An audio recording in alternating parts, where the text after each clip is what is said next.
Dick Enberg welcoming you to the Riverside International Raceway in Riverside, California.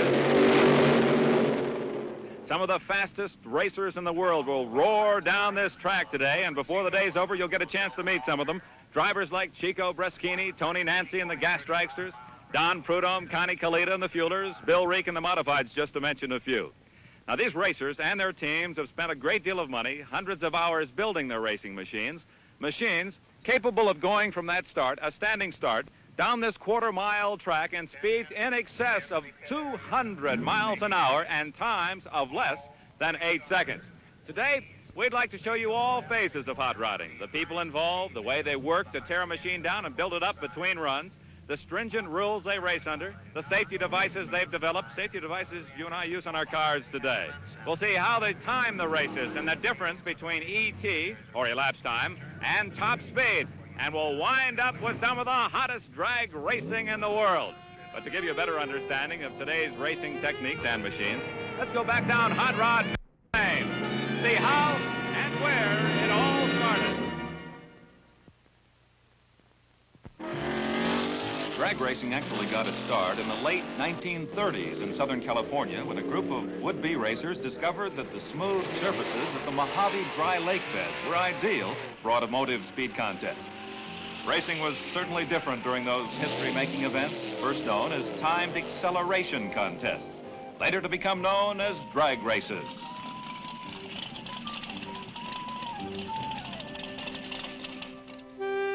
After the war, the cars had changed, but here's a pretty fast chassis that hasn't changed since Adam and Eve. The big difference between now and the early days was in the engines, or mills, as the inset calls them, and some of the machinery making assaults on the lake sure look strange.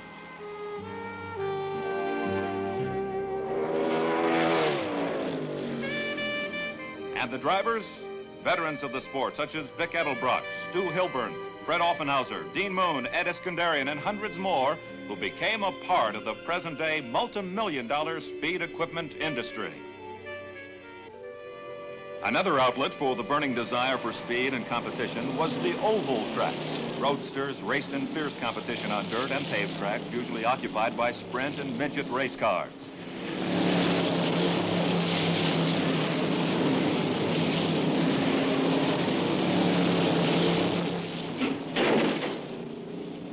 Roadster racing eventually spread to all corners of the United States, and it's still running today under the classification of super modified.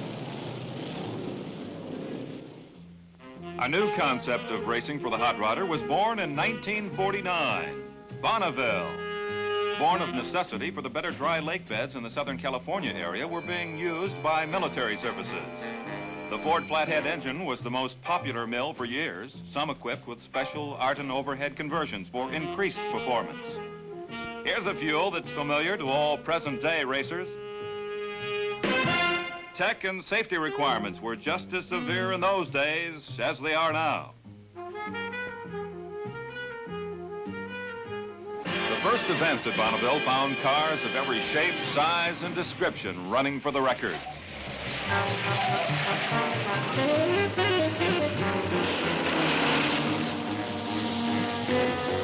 Superchargers were even given a try in those days with a great deal of success. To get a record at Bonneville, a car was required to make a two-way run within a period of 1 hour, and the average speed of both runs had to better the existing record to be considered a new mark. After making his first run down the course, the driver is met by his crew.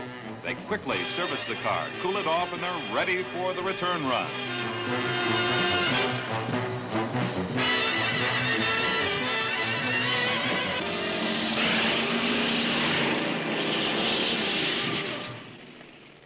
Structural failures such as these prompted the development of the high-performance engines used in the cars we drive on the streets today. It was either gonna blow or go, and when it blew, it was commonly known as a basket case. When you ran at Bonneville, you had to have a good supply of spare engines. They were expendable. Car number 15 was driven by Ack Miller, today a performance advisor for the Ford Motor Company, and many times a champion of the annual Pikes Peak Hill climb. Streamlining was inevitable if the Riders were to reach higher speeds on the Salt. The first single-engine liner to exceed 200 miles per hour in the flying mile was built by Alex Exidius in Southern California. But the holder of the Streamliner record for many consecutive years was this twin-engine Ford-powered creation entered by the Ken's Leslie team out of Denver, Colorado. This car had to be pushed by a red-hot street roadster to speeds over 100 miles per hour before it would start.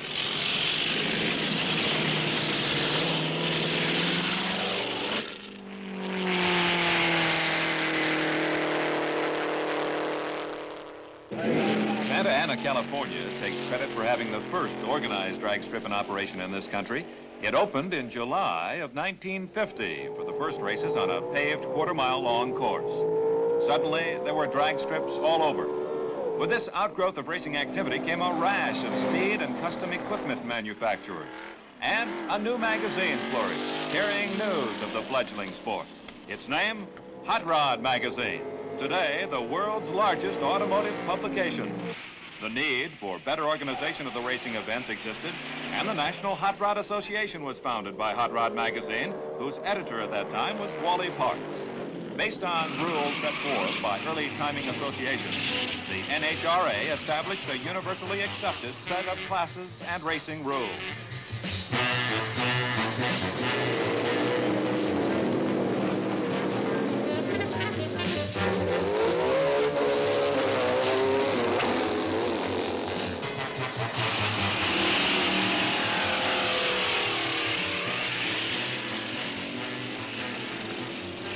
One of the top runners of the quarter mile in those days was the Bean Bandits dragster from San Diego, California, which held records as high as 134 miles per hour for several years. Now the exhibition stock cars go that fast.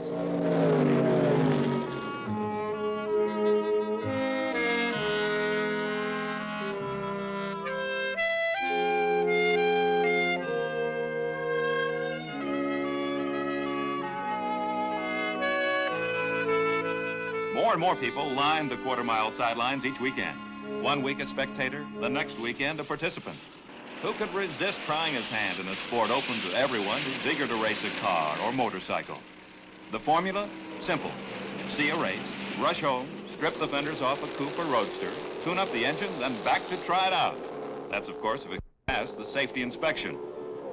More classes were added to accommodate the more varied field of cars lined up at the pit gate, anxious to try out drag racing. Stock cars were a smash hit. For the enthusiasts, only means of transportation could double on weekends as a racing entry. And if you had a car that would go 100 miles per hour, man, that was big time in those days.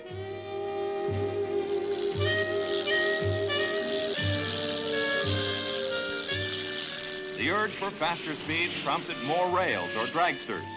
Improved roll bars were seen as part of the safety equipment, for speeds with these machines were well over 100 miles per hour, with the 150-mile-an-hour mark a driver's goal. In these days, the most critical element of drag racing, elapsed times, were being watched too. A 10-second plus ET by one of the rails was really getting down there. And during the early 50s, a high 9-second elapsed time was recorded by one of the early dragsters featuring a full body. That ET by one of the pioneer racing teams gave notice of future elapsed times in the quarter mile from a standing start. These were the early days, a form of racing soon to grow and become one of America's most popular automotive sports.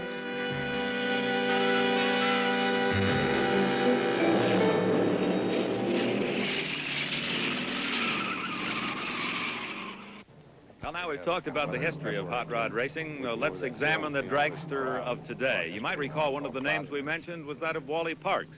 Well, Wally today is president of the National Hot Rod Association, and he's here now talking with Chuck Griffith about this fine rail job. Wally, come over and chat with us. Nice to have you with us today. Thank you, Dick. Glad to be here. Wally, we've talked about the history of this sport. Is there anything you'd like to add at this point?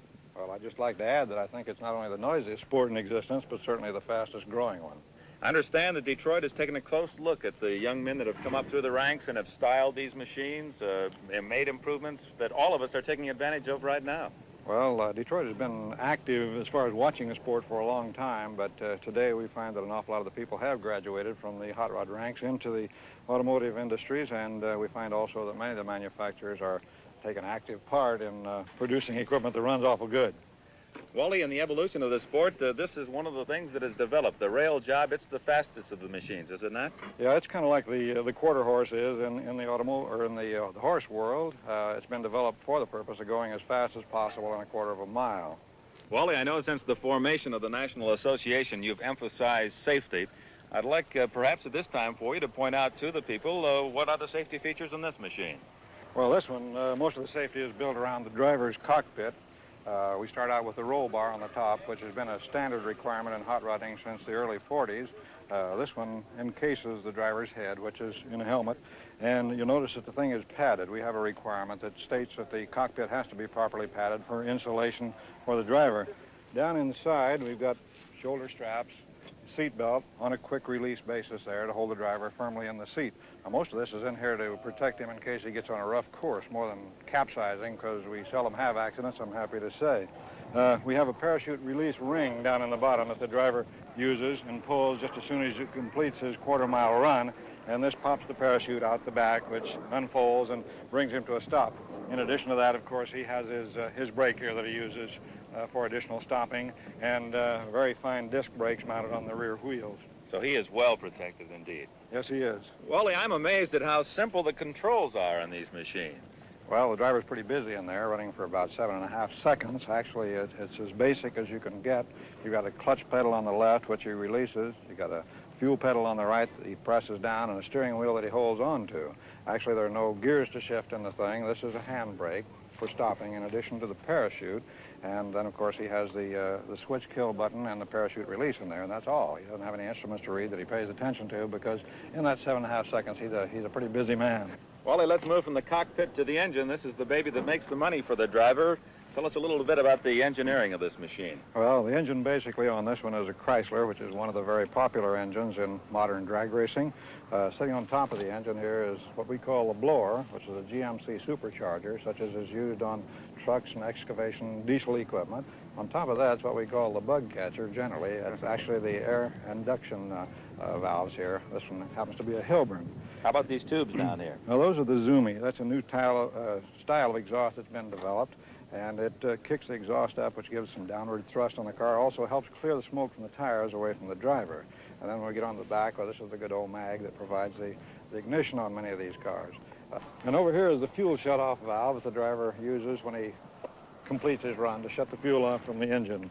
Wally, I noticed the tires do not have tread. Isn't that unusual? Well, it looks unusual, but actually this type of tire has been developed purely for drag racing, and the purpose is to get just as much rubber on the asphalt as you can for traction. You'll notice the little holes in here.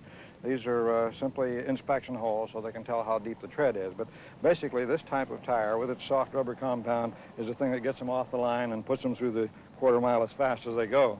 And these long pieces of metal here, undoubtedly, that's where the machine gets its name, the rail job. Well, originally those pieces of metal were Model T frame rails, and they have developed into the fine tubing construction we have now, but that's where it got the rail name. And up front, the wheels appear like bicycle wheels. Well, they appear to be bicycle or motorcycle wheels, and they, again, have been specially developed here with wider and stronger hubs and spokes in the things.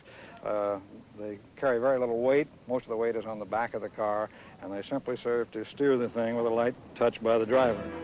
Well, Wally, very interesting. You've pointed out the safety features, the engineering features of this rail job. Let's go out to the track and see them in action. All right, let's try.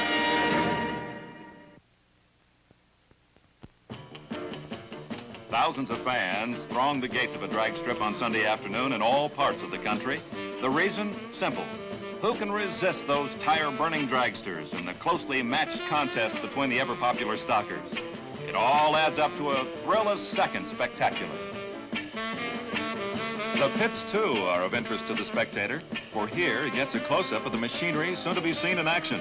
And he might sneak a peek inside one of the machines while it's torn down, being readied for the next race. Mother often gets into the act. She mixes the critical blends of fuel as if preparing baby's formula. These exotic blends of high-energy fuel are a vital contribution to those unbelievable speeds. Drag racers travel all over the country to compete in major events. Drivers like Joe Schubeck from Lakewood, Ohio, travel from coast to coast in a few months' time to compete in the big races. such as Hot Rod Magazine's second annual championship here at Riverside. Schubeck is one of hundreds of professional drag racers in the United States, all of whom make their living by driving the fast rails for prize money. First job for crewmen after the car is rolled off the trailer is a complete preliminary checkout of all components, including spark plugs, valve settings, tire pressures, and countless other areas of importance. Drag racing in this category requires continual attention to every working part of the engine and chassis.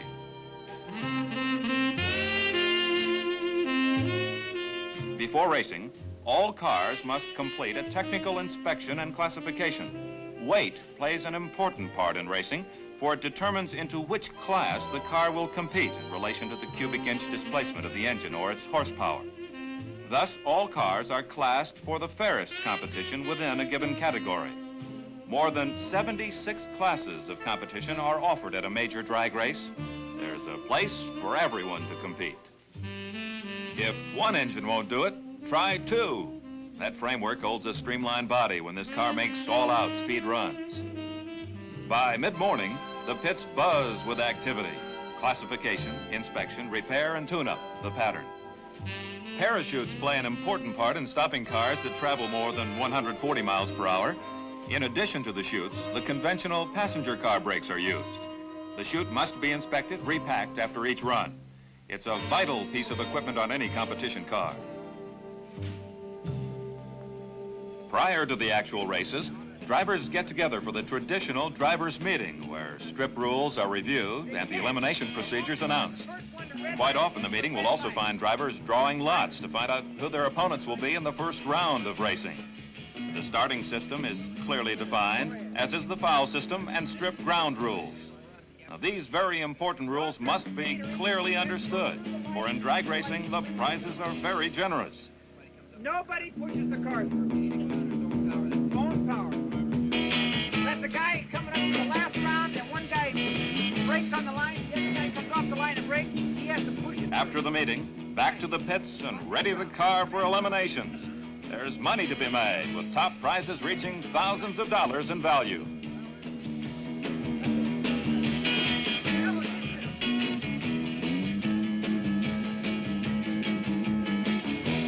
We've talked about the engineering efficiency of the machine itself and the psychological readiness of the driver, and that takes us right here to the starting line. As they start here and drag a quarter mile down this track, the most important device to the driver is this machine. It's called a Christmas tree for obvious reasons, and that's what gets him or her started. And to tell you how it operates, let's call in the publisher of Hot Rod Magazine, Mr. Ray Brock. Ray, just how does this contraption operate? Dick, we have staging lights at the top, a pre-stage and a stage. We'll turn them both out, and then we'll ask a couple of fellows to step in the lights. And the pre-stage lights, fellas. Okay, now we move up into the stage lights. We have both these lights lit. That means they're ready to go. I turn on the switch on this box, and the countdown starts at half-second intervals. The green light goes on, and away they go. Now, if they happen to go a little bit too early, then they're in trouble. We'll redo this again, and we'll have the fellow on the left go through the beam a little bit too early, and he's in trouble. Okay, fellas, here we go. There's a foul here. He's out. He fouled out. So that's the way the Christmas tree works. It's a highly technical electronic system, but it's also highly accurate. Now, Ray, we've talked about elapsed time and top speed. Could you explain the difference there? Yes, this drag strip is a quarter of a mile long. The elapsed time is the length of time it takes to go from the start to the finish. And that's it. We get some of our hotter dragsters down around 7.5 seconds. How about the top speed? Top speed is measured at the finish line with a set of traps just straddling the finish line, and that gives you the top speed at that point. By noon, everyone's ready to go, and the spectators are treated. Oh, what a treat. A look at the Queen, shown here with Bob Peterson, founder of Hot Rod Magazine. Next comes Perky Patty, the Hearst Shifter Queen. And there are the beautiful street roadsters that still thrill custom car show and race fans of all ages. The parade also includes a look at the drivers to be seen in competition. Here we see the notables of drag racing, such as Connie Coletta with his Ford-powered dragster, Tom McEwen, Norm Weekly, George Bolthoff, Chuck Griffith, Danny Ongayas, Tony Nancy, Don Prudhomme, Harold Amix, and there are hundreds more. Out of the dozens of fuel dragsters that enter a major drag racing event, only 32 will have a chance at the eliminations. they must qualify with a low elapsed time to get one of the 32 spots, which entitles them to run for the money, and there's plenty of it to be won. In drag racing, even the losers receive some compensation to offset the cost of competition, for it costs upwards of $75 to $100 to make a single run in one of today's fuel dragsters.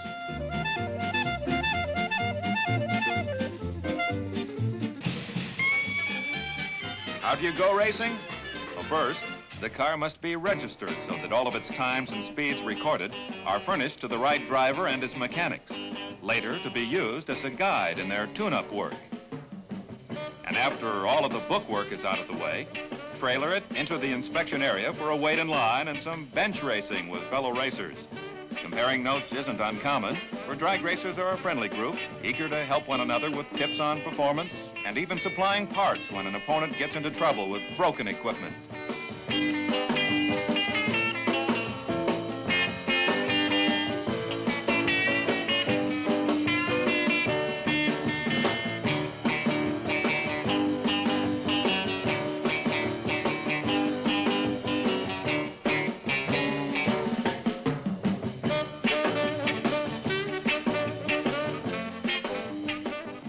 First, the scales, for weight will determine the class.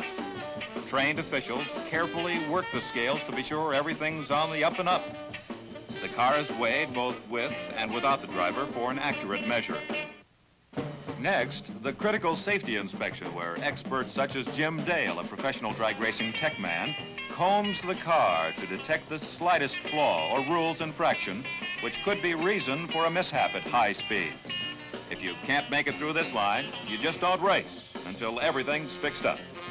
Once the tech man signs his name on the dotted line and gives the driver his okay, it's time to get busy. There's racing to be done. There are 13 different categories in which a car can compete in drag racing, and more than 70 classes in those categories. Each car must be clearly numbered, and the class and category of competition must be easy to see, for the complexities of efficient recording demand quick identification of a car. When the car pulls to the starting line, recorders quickly enter the class and number on their timing sheet, and as soon as the car completes its run, the elapsed time and speed are entered. The driver receives a copy of this information on a time slip, which can be used as the final judge in a car's performance. As we mentioned earlier, everything must be checked before a race, and since the drag racing machines only run for a short time, they carry very little fuel. Refueling between each run is usually necessary. In drag racing, the safety of the driver is of utmost importance.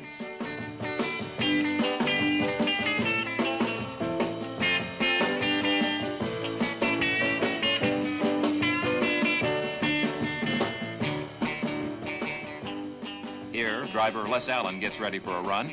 He must first get into his driving suit, which is fully insulated and heat reflective to protect him in the event of a fire.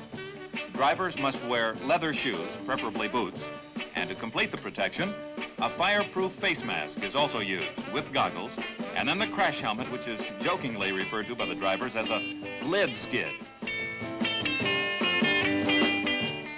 Seem like a lot of trouble? Well, imagine traveling at 200 miles per hour and a fire breaks out right in front of you. That fire suit could save a life. The car, too, is well equipped for protection. The driver's head fits into a compartment just below the roll bar, and he's tightly strapped in with shoulder harness and seat belts in case of a rollover. Into the staging lights.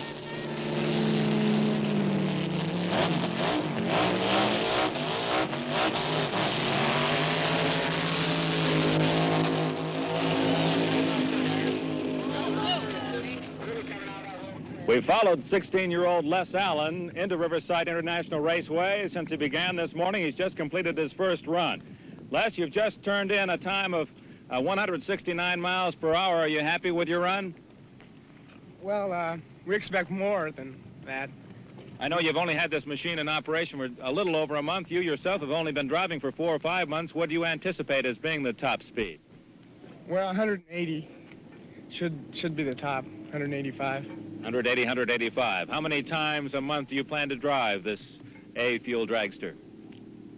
How many times a month? Well, every weekend, 5 times a day. You feel you're learning each time you handle the wheel? You learn every time. What are the things you feel you have to work on most? Well, just controlling the car mostly. Well, let's hope we see you soon in the victory circle. Okay. Qualifying runs for a place in the elimination finals are as hard on the car as the actual racing. Equipment sometimes lets go, as they say, but it's quickly repaired right there in the pits.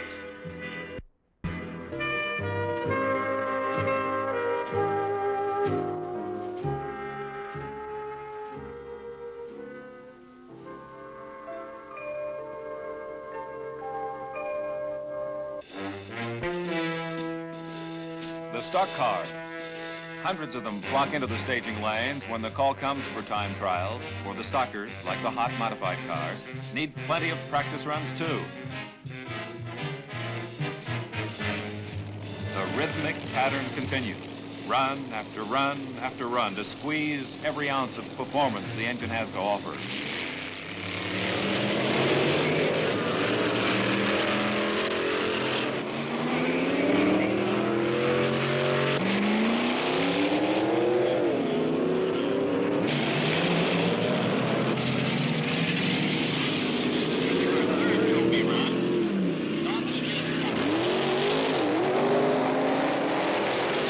You got to have a racer to go to the drags.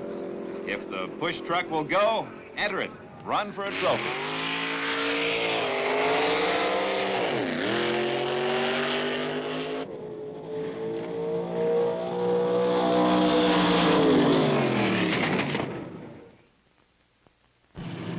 Does she or doesn't she? Only her mechanic knows for sure. Shirley Shahan, a housewife with 3 children and a real drag racing enthusiast. That big super stocker is just the thing for quick trips to the supermarket.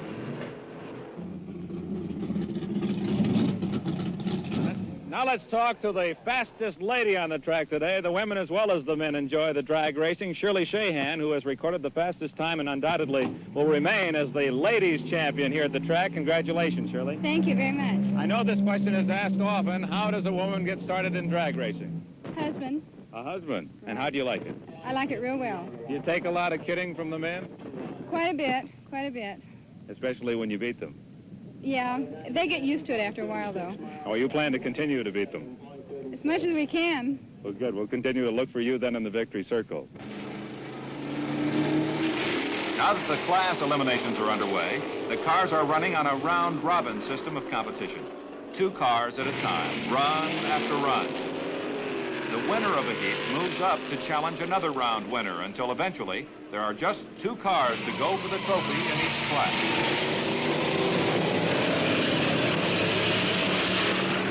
The fans really come out of their shoes when the big stockers crank off the line. 126 miles per hour in the drag strip quarter mile isn't exactly letting grass grow under your feet, and many of these cars are identical to the one that you drive daily. In addition to the stock classes, the factory experimental cars thrill the crowd as they lunge off the starting line and blast to 130 miles per hour.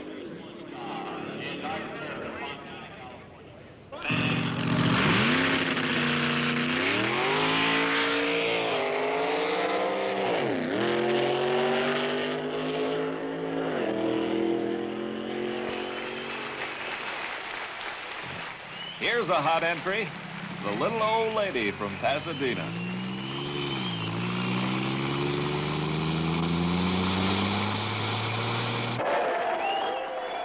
If this next car looks... Tony Nancy, a young Southern Californian who's been driving his 22 junior dragsters for years. He's one of those who favors the gas dragsters. They don't go as fast as the fuelers, usually about 190 miles per hour, but their show of racing skill is equally as exciting as the Big Brother fuel cars, with elapsed times for the 1,320-foot distance hovering in the 8-second bracket.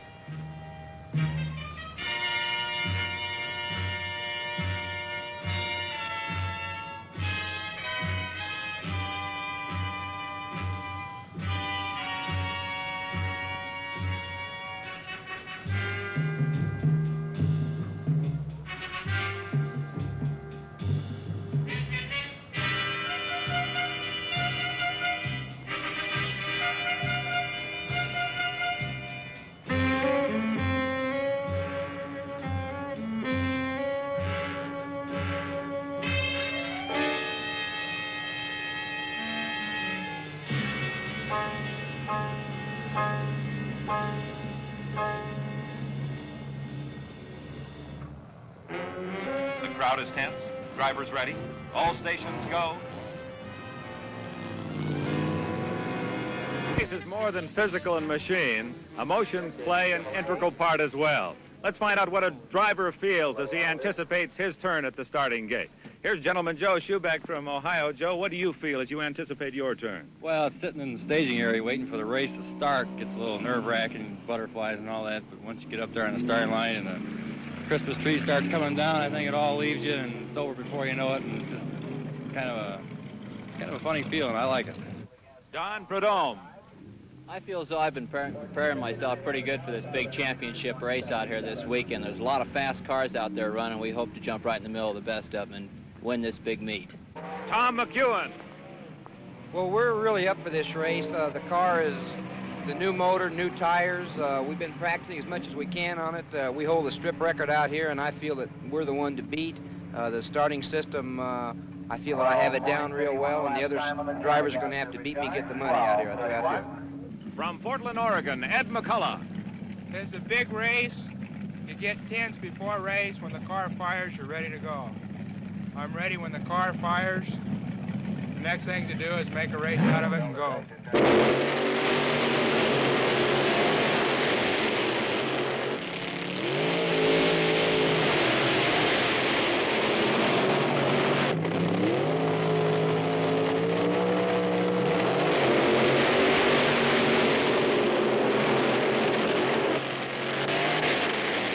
At a big meet, cars run down the drag strip every 28 to 34 seconds.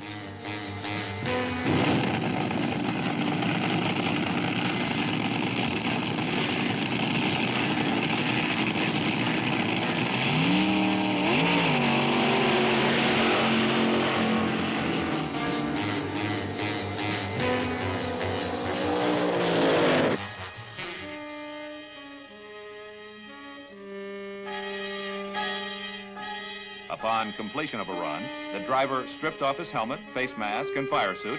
Then he and his crew members will look over the time slip and discuss problems if the readings were bad.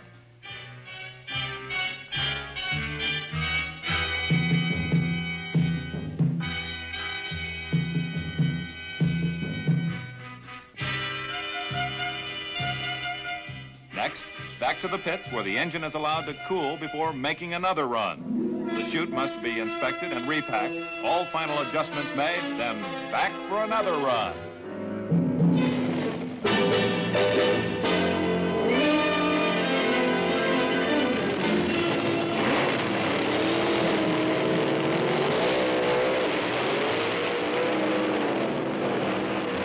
As advertised, all the hot dogs are here today.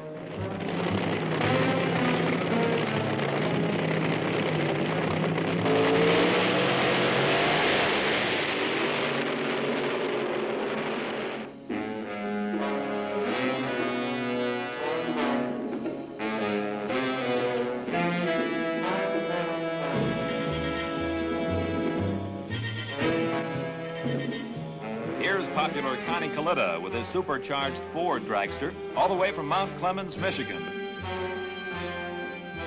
Connie's car is one of the nation's fastest and quickest, with elapsed times under 8 seconds and speeds way over 200 miles per hour.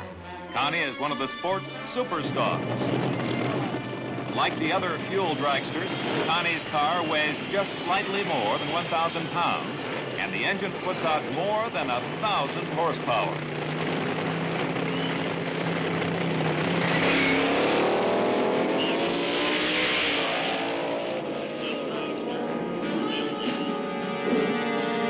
And how about cost? Well, these dragsters are valued at more than $10,000, and that figure doesn't include the extra engines that are needed.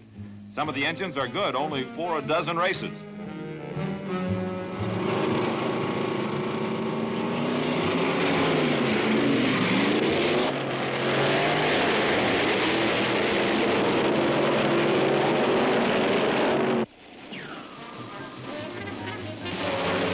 Watch this run. In the following slow-motion sequence, you'll see the smoke boil off the tires and can imagine how quickly one of these drivers must react if they should get into trouble. The National National Hot Rod Association record holder for speed is Connie Coletta in the Bounty Hunter at 206.44 miles per hour. Connie just made a run and ran into some tough luck at the start. Connie, what happened? We broke an axle shaft. It's the first time I've busted one in about 3 years. We have that right behind you. Let's take a look at it. Yes, here it is right here, Dick. We just sheared it off with a nice clean brake. We've got quite a bit of traction up here today, and it's giving us a slight problem. You said you had new tires, and that was part of the problem. Yes, it was. You just got too much traction and just cut it right in half. Well, it's either too much traction or not enough horsepower, one or the other. You're not going to blame it on the driver anyway, huh? Well, that could be part of it, too. You never know. Connie, now, after you've made a run, although this wasn't a completed run, what is the process you go through? And do you go tear down your engine, clean it out completely, or is it just a routine check? No, it's just a routine check. We check all the spark plugs and make sure that we had proper combustion in each one of the cylinders and there's nothing going on wrong. We check whether to make sure we had a proper fuel ratio in the engine at that particular moment. We set the lash on the valves to make sure nothing is closed up from the extreme temperature. Pack the parachute, check the tire pressure, put a new load of fuel in the car, and give it a cold dose of water to get it cool again, and she's ready to run. Connie, you were paid a great tribute as the public address announcer mentioned your name and your car moving up into that Christmas tree affair. All the people around the track ran to see your run, and of course they were disappointed as you were. They look upon you as the champion in many regards. Does this put any added pressure upon you? To a certain extent, there's a lot of problems involved in something like this. It's a big meet. There's a lot of tension. We have the problems to work out with the car. About 3 days ago, I was running at Salt Lake City, and it's 4,000 feet up there, and this affects the car also.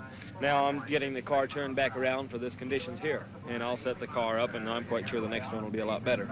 Connie, championship racers require top-notch power. What's the source of energy for your machine? Dick, I use a brand new 1965 overhead cam Ford engine. This engine has been working extremely well. It makes terrific horsepower, and it's been living, and it's been giving me real good results. What's the top-notch speed that you might attain with this engine? Well, I hope for 210, and 2 weeks ago, I turned 209.78, just 1 point away from it on the clocks. Well, good luck to you, Connie. I sure appreciate it. Thank you, Dick, and nice talking to you. Connie Coletta, and now let's go back out and check the action on the track.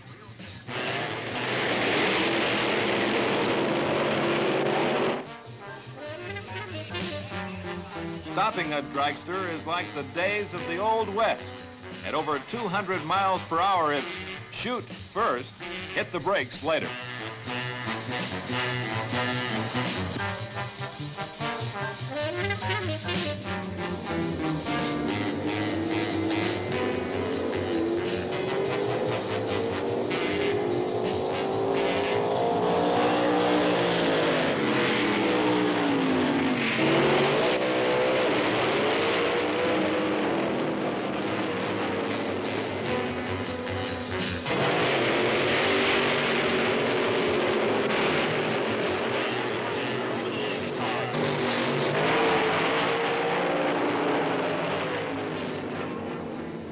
And they don't always go straight. Watch it. Is he in trouble? He's got to hold it straight, for if he crosses the center line, the car is disqualified from competition.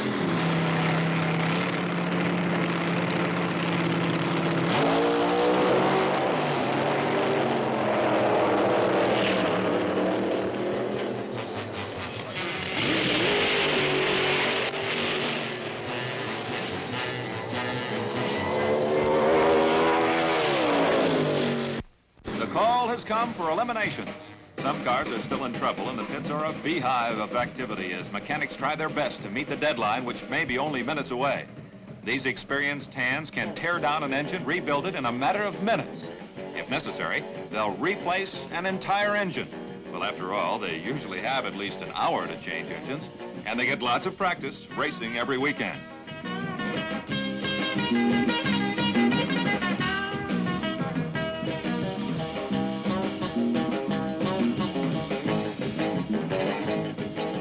Where the right hand has to know what the left hand is doing, because teamwork really counts when the chips are down. Here a car that has been eliminated is being stripped, and the rear end is being borrowed to be installed in another dragster, one that's still in the running.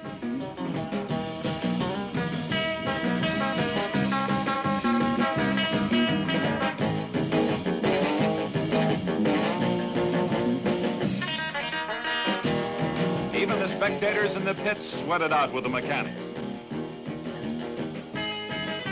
drivers all together. They've changed the rear end and can now rush to the staging area to meet the deadline for elimination.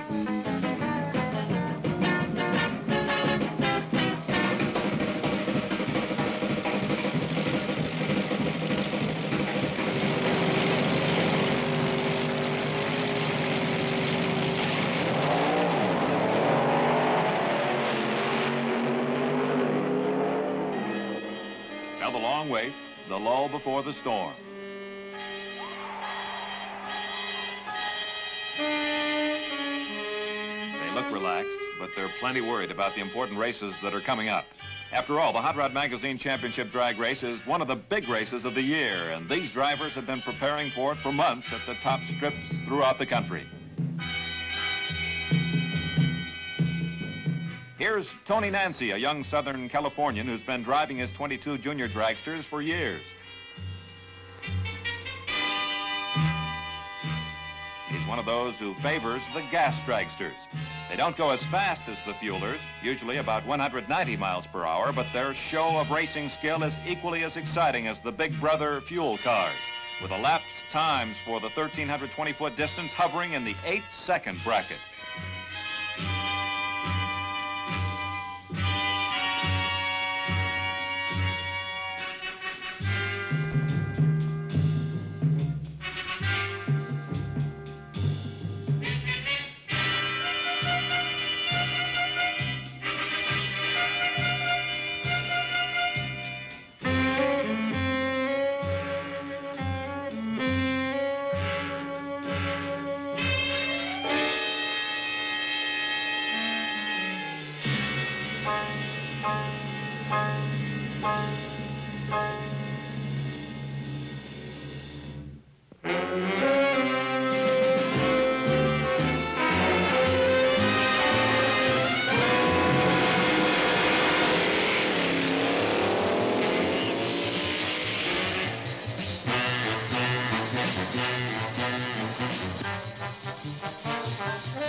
Easy racing down the drag strip, but for every race, dozens of hands shuffle about quickly to maintain exacting records of each performance. The Cron Deck time clocks, speed clocks, and the electronic judger all have to be watched and read carefully. They are. Bad case of injectoritis. Now we know why they put blinders on horses.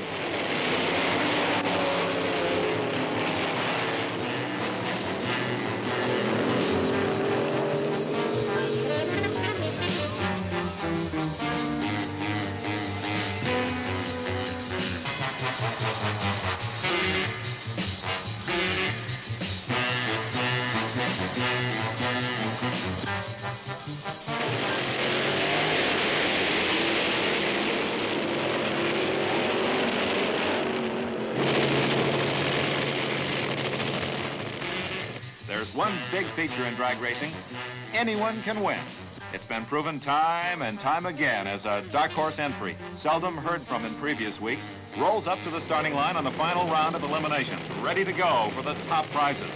Such was the case with Nando Hassi, a young driver just getting his start in big-time professional drag racing.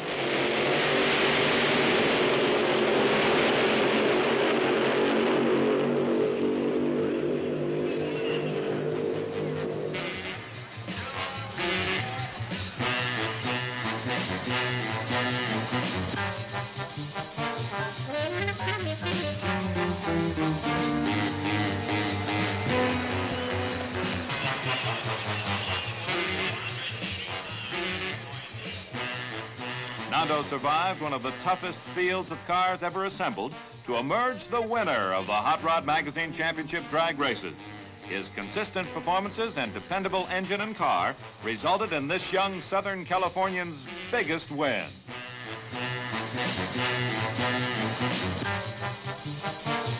Time for the awards and honors. Nando Hassi and crew chief John Smither receive awards from the Queen, Bob Peterson, president of Peterson Publishing Company, and publisher Ray Brock. The winner's circle is filled with excitement and glory for the drivers who claim the biggest victories of their careers. Out of 500 entries, or even 1,000, there can be only about 80 winners. Someone has to lose. But the drag racers never give up. They're a determined lot, always anxious to go back and try again, and they do.